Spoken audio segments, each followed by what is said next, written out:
जय श्री सीताराम जी की। स्वागत है आप सभी का हमारे YouTube channel Shri Ramcharitmanas with Diksha पर। जैसा कि आप सभी जानते हैं कि इस चैनल पर प्रतिदिन श्री रामचरितमानस की 5 चौपाइयों का गान तथा उनके हिंदी अर्थों का वर्णन किया जाता है। उसी कड़ी में आज हम श्री रामचंद्र जी की माता का कौशल्या जी की अद्भुत ममता और उनके साहस का वर्णन करने जा रहे हैं। आज की यह कथा बहुत ही मार्मिक तथा हृदय स्पर्शी है। यदि आप भावपूर्ण होकर इस कथा को सुनेंगे तो आपके शरीर भी बहुत बार इस कथा में पुलकित होते रहेंगे। तो चलिए आज की ये कथा शुरू करते हैं। वीडियो को अंत तक ज़रूर देखिएगा। साथ ही साथ हमारे साथ जुड़े रहने के लिए और आगे की कथा सुनते रहने के लिए चैनल को सब्सक्राइब करना बिल्कुल न भूलें। यदि आपको वीडियो पसंद आए तो वीडियो को एक लाइक ज़रूर करें। साथ ही आप अपने अनुभव को हमारे कमेंट बॉक्स में कमेंट करके हमारे साथ साझा कर सकते हैं। तो चलिए प्रभु को प्रणाम करके आज की कथा शुरू करते हैं। राखी न सकई न कही सक जाहू, दुह भांति उर दारुन दाहू। लिखत सुधाकर गा लिख राहू, विधि गति बाम सदा सब काहू। धर्म स्नेह उभय मत घेरी, भई गति साप छुछुंदरी केरी। राखऊँ सुतहि करऊ अनुरोधु, धर्म जाय अरु बंधु विरोधु। कहु जान बन तो बड़ी हानि, संकट सोच विबस बई रानी। बहुरी समुझतिय धर्म सयानी, राम भरत दो सुत समझानी। सरल स्वभाव राम महतारी, बोली बचन धीर धरि भारी। तात जाओ बलि किन्ह्यो नीका, पितु आयुष सब धर्मत टीका।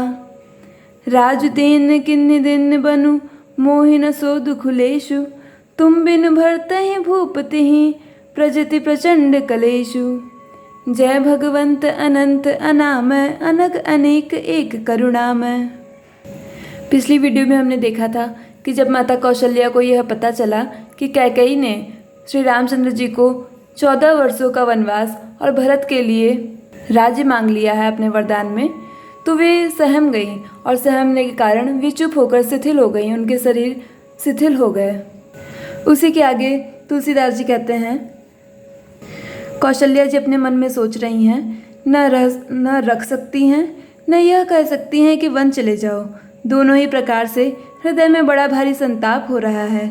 मन में सोचती हैं कि देखो, विधाता की चाल सदा सबके लिए टेढ़ी होती है। लिखने लगे चंद्रमा और लिख दिया राहु। धर्म और स्नेह दोनों ने कौशल्या जी की बुद्धि को घेर लिया। उनकी दशा साप छछुंदरों की सी हो गई। वे सोचने लगी कि यदि मैं अनुरोध या हठ करके पुत्र को रख लेती हूँ तो धर्म जाता है और भाइयों में विरोध होता है, और यदि वन जाने को कहती हूँ तो बड़ी हानि होती है।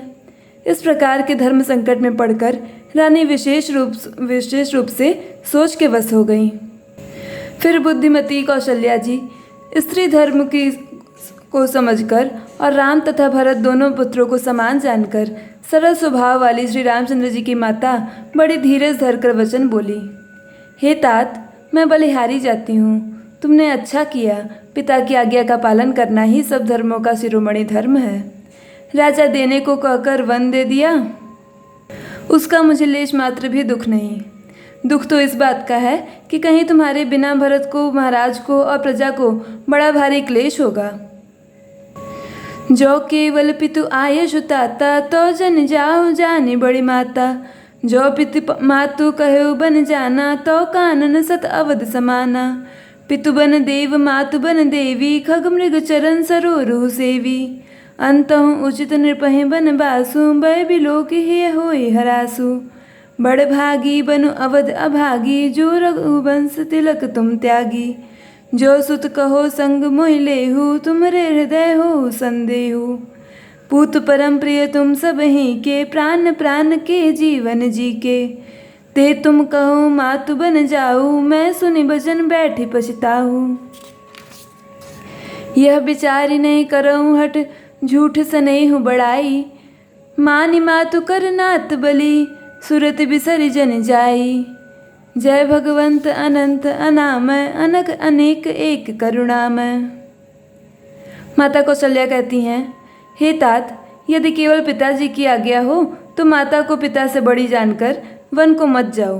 किंतु यदि पिता माता दोनों ने वन जाने को कहा हो तो वन तुम्हारे लिए सैकड़ों अयोध्या के समान है। वन के देवता तुम्हारे पिता होंगे और वन देवियाँ माता होंगी। वहाँ के पशु पक्षी तुम्हारे चरण कमलों के सेवक होंगे। राजा के लिए अंत में तो वनवास करना ही उचित है। केवल तुम्हारी सुकुमार अवस्था देखकर हृदय में दुख होता है। हे रघुवंश के तिलक, वन बड़ा भाग्यवान है और यह अवध अभागी है जिसे तुमने त्याग दिया। हे पुत्र, यदि मैं कहूँ कि मुझे भी साथ ले चलो तो तुम्हारे हृदय में संदेह होगा कि माता इसी बहाने मुझे रोकना चाहती हैं। हे पुत्र, तुम सभी के परम प्रिय हो, प्राणों के प्राण और हृदय के जीवन हो। वही प्राणाधार, तुम कहते हो कि हे माता, मैं वन को जाऊं और मैं तुम्हारे वचनों को सुनकर बैठी पछताती हूँ। यह सोचकर झूठा स्नेह बढ़ाकर मैं हठ नहीं करती। बेटा, मैं बलैया लेती हूँ। माता का नाता मानकर मेरी सुध भूल न जाना। देव पितर सब तुम्हें गोसाई, राखूं पलक नयन की नाई। अवधि अम्बु प्रिय परिजन मीना, तुम करुणा कर धर्म धुरीना। अस विचार सोई करहूँ उपाई, सबहि जियत जे भेटहूँ आई। जाहु सुखेन बनहि बलि जाऊ, करे अनाथ जन परिजन गाऊ। सब कर आज सुकृत फल बीता, भयउ कराल कालु विपरीता। बहुविधि बिलपि चरण लपटानी, परम अभागिनी आपु ही जानी। दारुण दुसह दाहु उर व्यापा, बरन न जाहि बिलाप कलापा। राम उठाई मातु उर लाई, कहि मृदु बचन बहुरि समझाई। समाचार ते समय सुनी, सिए उठि अकुलाई। जाई सासु पद कमल जुग, बंदी बैठी सिरुनाई। जय भगवंत अनंत अनामय, अनग अनेक एक करुणामय। माता कौशल्या कहती हैं, हे गोसाई, सब देव और पितर तुम्हारी वैसी ही रक्षा करें जैसे पलकें आँखों की रक्षा करती हैं। तुम्हारे वनवास की अवधि 14 वर्ष जल है, प्रियजन और कुटुंबी मछली हैं। तुम दया की खान और धर्म की धुरी को धारण करने वाले हो। ऐसा विचार कर वही उपाय करना जिसमें सबके जीते जी तुम आ मिलो। मैं बलिहारी जाती हूँ। तुम सेवकों, परिवार वालों और नगर भर को अनाथ करके सुखपूर्वक वन को जाओ। आज सबके पुण्यों का फल पूरा हो गया। कठिन काल हमारे विपरीत हो गया। इस प्रकार बहुत विलाप करके और अपने को परम अभागिनी जानकर माता श्री रामचंद्र जी के चरणों में लिपट गईं। हृदय में भयानक दूसरा संताप छा गया। उस समय के बहुविध विलाप का वर्णन नहीं किया जा सकता। श्री रामचंद्र जी ने माता को उठाकर हृदय से लगा लिया और फिर कोमल वचन कहकर उन्हें समझाया। उसी समय यह समाचार सुनकर सीता जी अकुला उठी और सास के पास जाकर उनके दोनों चरण कमलों की वंदना कर सिर नीचा करके बैठ गईं। दिन्हि असीस सासु मृदुबानी, अति सुकुमारी देखी अकुलानी। बैठी नमित मुख सोचति सीता, रूप राशि पति प्रेम पुनीता। चलन चहत बन जीवन नाथु, के सुकृत सन होहि साथु। की तनु प्राण की केवल प्राणा, विधि कर तब कछु जाय न जाना। चारु चरण नख लेखत धरनी, नुपुर मुखर मधुर कवि बरनी। मनो प्रेम बस बिनति करहीं, हमहि सिय पद जनि परिहरहीं। मंजु बिलोचन मोचति बारी, बोली देखी राम महतारी। तात सुनऊ सिय अति सुकुमारी, सास ससुर परिजनहि पियारी। पिता जनक भूपाल मनि सासु, सासु ससुर भानु कुल भानु। पति रवि कुल कैरव विपिन, विधि गुण रूप निधानु।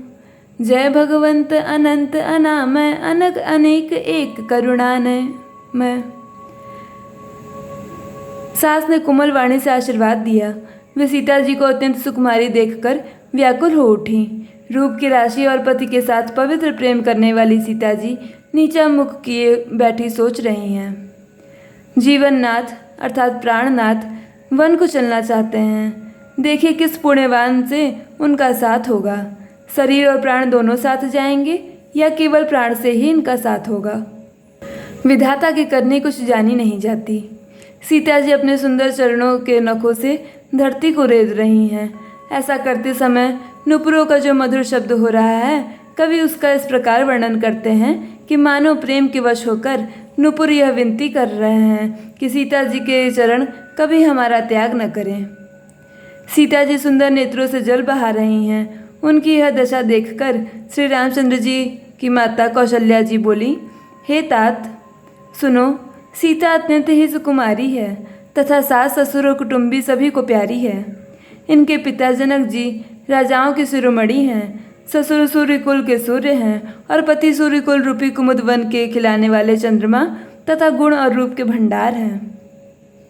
मैं पुण्य पुत्र वधु प्रिय पाई, रूप राशि गुणशील सुहाई। नयन पुतरि कर प्रीति बढ़ाई, राखे प्राण जानकी ही लाई। कल्प बेल जिमि बहु विधि लाती, लाली सींच स्नेह सलिल प्रतिपाली। फूलत फलत भयो विधि बामा, जानी न जाय काह परिणामा। पलंग पीठ तजि गोद हिडोर, सियन दिन पगु अवनि कठोरा। जियन मूरि जिमि जोगवत रहूं, दीप बाति नहीं टारन कहूं। सोई सिय चलन चहति बन साथा, आय शुकाह होई रघुनाथा। चंद किरण रस रसिक चकोरी, रवि रुख नयन सकई के मिजोरी। करके हरि निश्चर चरहि, दुष्ट जंतु बन भूरी। बिस बाटिका की सोह सुत, सुभग सजीवनि मोरी। जय भगवंत अनंत अनामय, अनग अनेक एक करुणामय। फिर मैंने रूप की राशि, सुंदर गुण और शील वाली प्यारी पुत्रवधू पाई है। मैंने इनको आँखों की पुतली बनाकर इनसे प्रेम बढ़ाया है और अपने प्राण इनमें लगा रखे हैं। इन्हें कल्पलता के समान मैंने बहुत तरह से बड़े लाड चाव से के साथ स्नेह रूपी जल से सींचकर पाला है। अब यह लता के फूल के फलने के समय विधाता वाम हो गए। कुछ जाना नहीं जाता कि इसका क्या परिणाम होगा। सीता ने पर्यंक पृष्ठ पलंग के ऊपर गोद और हिंडोले के छोड़कर कठोर पृथ्वी पर कभी पैर नहीं रखा। मैं सदा संजीवनी जड़ी के समान सावधानी से इनकी रखवाली करती रहती हूँ। कभी दीपक की बत्ती हटाने को भी नहीं कहती। वही सीता अब तुम्हारे साथ वन चलना चाहती है। हे रघुनाथ, उसे क्या आज्ञा होती है?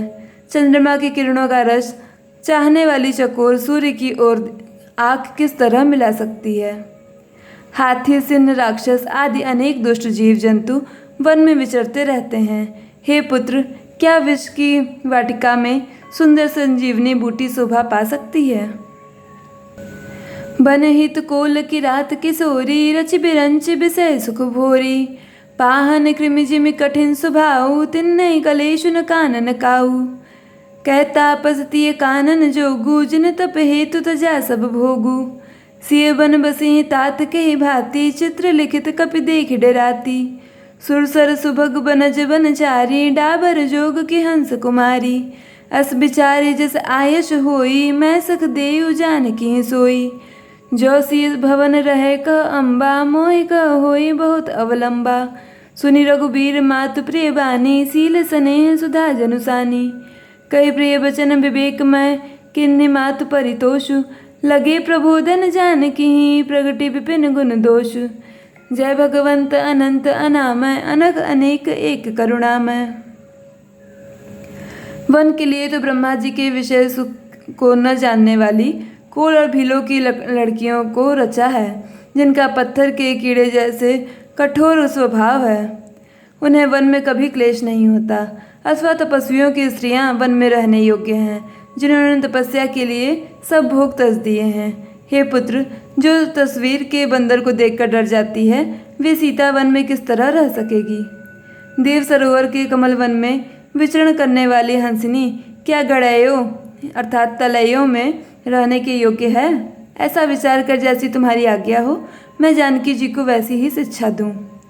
माता कहती हैं, यदि सीता घर में रहे तो मुझको बहुत सहारा हो जाए। श्री रामचंद्र जी ने माता की प्रिय वाणी सुनकर, जो मानो शील और स्नेह रूपी अमृत से सनी हुई थी, विवेकमय प्रिय वचन कहकर माता को संतुष्ट किया। फिर वन के गुण दोष प्रकट करके वे जानकी जी को समझाने लगे। आज की कथा में बस इतना ही। आगे कथा में आप देखेंगे सीता जी का राम जी का संवाद, राम जी और लक्ष्मण जी का संवाद, लक्ष्मण जी और माता सुमित्रा का संवाद, और ये सभी प्रसंग बहुत ही मार्मिक हैं। तो चैनल को सब्सक्राइब करके हमारे साथ जुड़े रहिए और आगे कथा भी इसी प्रकार सुनते रहिए। आप सभी का अंत तक वीडियो देखने के लिए बहुत बहुत धन्यवाद।